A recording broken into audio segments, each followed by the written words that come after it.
Afternoon from Baltimore. This is Alastair Williamson. So we're taking a look at a GANN analysis of the S&P 500 on a weekly basis, and what we have drawn is a 1-1 in green and an 8x1 in red. And what we have noticed throughout time and this repetition that we have drawn is that once the 1-1 GANN is rejected, full outside print, what we see is an 8x1 migration, and we see that time over time. Starting in 2014, and then very evident in the early Q of 1Q of 2016. And what we have today is a very similar event after three of these migrations have occurred over the past 2 or so years, that we wonder to ourselves, what happens when the 1-1 is rejected? Are we going to get an 8x1 migration like we have seen before? And let's start with the first 2014 1Q14 run from about the 1700 level all the way to about the midpoint of 2014. And what we can see is that summer rejection, rejecting the 1-1, and then an almost 8x1 migration. Now this downward push here was a treasury flash crash in the latter parts of 2014. It was actually around October of 2014.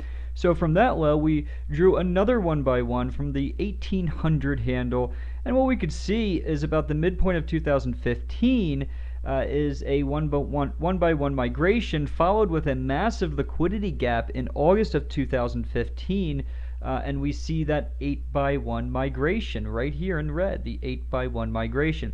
So from that low in August 2015, we then draw another 1x1 migration, and we see that downward thrust here that was in the 1Q of 2016.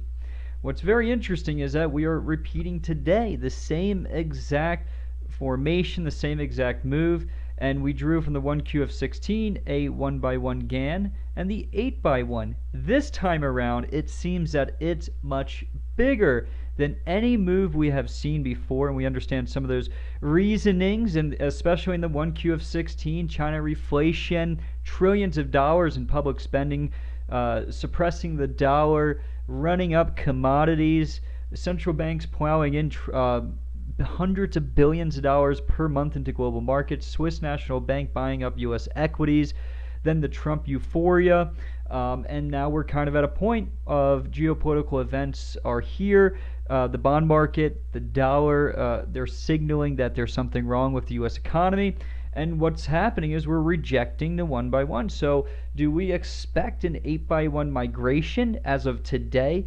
Couldn't say, but what we can say is that the 1x1 rejection, like we have seen time over time over time, usually will lead to some type of imbalance to the downside, or maybe a liquidity gap in a very near term time. So we need to be careful that as long as the 1x1 GAN is rejected, what this signals to us is that an auction is ready to reverse and let the counterparty, being the sellers, take hold. And that's what we need to be very careful of, is at what point will the sellers take hold of this auction and force an 8x1 migration. We need to be very careful of that, but we also need to understand that this trend we see from 1Q 2016 for the most part is much larger than any of these trends that we have seen before, and then the liquidity gap follows. Almost every time a liquidity gap follows, and that's very, very concerning. Let's transition onto a very, very speculative chart here. Take it for a grain of salt. And what we have drawn here is just a very interesting view of what could happen with the U.S. stock market with a 2046 apex. I mean, we're looking over 30 years of future price action that, remember, take it for a grain of salt.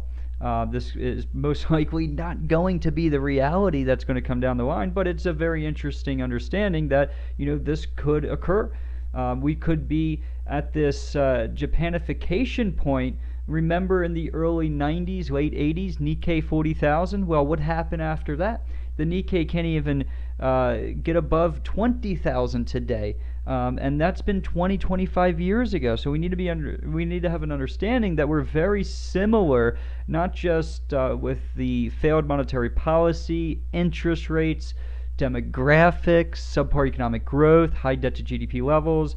We are falling in line with Japan, and it's an interesting understanding that if we didn't learn anything from early 90s Japan and Nikkei, then perhaps we're going to be following in the same footsteps. So what we did here is we drew a 1x1 GANN from the 09 low, extending upwards and outwards, and in the 8x1 here you can see in red. What we did was we took the recent high, the all-time high in 2017, drew a 1x1 GANN to the downside, and then an 8x1 here in red to the downside as well, and we came up with the apex around 2046, about 30 plus years from now, that we could expect a major trend change. And this could tell us that, hey, perhaps the S&P 500 is going to be consolidating for many, many decades ahead, as a transition in America is in progress. And that transition, we would call that possibly a fourth turning, as we see the old institutions rot away and the new is coming in. We see a administration that is very against the deep state. And the purging of the deep state is going to be much harder. So we see a lot of turmoil in America. We see a lot of political turmoil. We see geopolitical flare-ups around the world, especially North Korea, China, India, and other various parts that are flaring up as well. And it's very, very concerning that we're in a period of turbulence, no matter if it's political, or the economy, or geopolitical.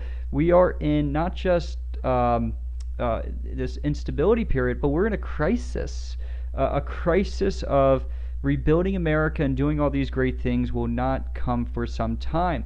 And what we believe is that we're going to see a period of contraction in the United States, as Donald Trump is going to have a difficult time in passing his agenda that he wanted and he stated upcoming to the election, in his presidential campaign, which means that we're going to get a disappointment phase. The media and the deep state are going to force, and the central bank are going to force a disappointment phase with Donald Trump, and it appears that a lot of these bills that he wanted to pass through and repeals, he couldn't get through in time, and we're walking into a contraction with the U.S. economy. It appears that the central banks around the world are reversing course, as the marginal utility of quantitative easing, or just the marginal productivity of debt, is non-existent. We're at subpar economic growth in the United States and a lot of parts around the world. Western economies have stalled. They have too much high debt to GDP, and the productivity isn't here in the West. And it's very, very concerning of where we are today. What the mainstream, and to end this broadcast, what the mainstream media, the illusion, they tell everyone that everything is fine, everything is okay. We're here to tell you, heed the warning. It's not fine. We're going into turbulence. It's unfortunate, but this is just the trajectory that we're being led into the Western world.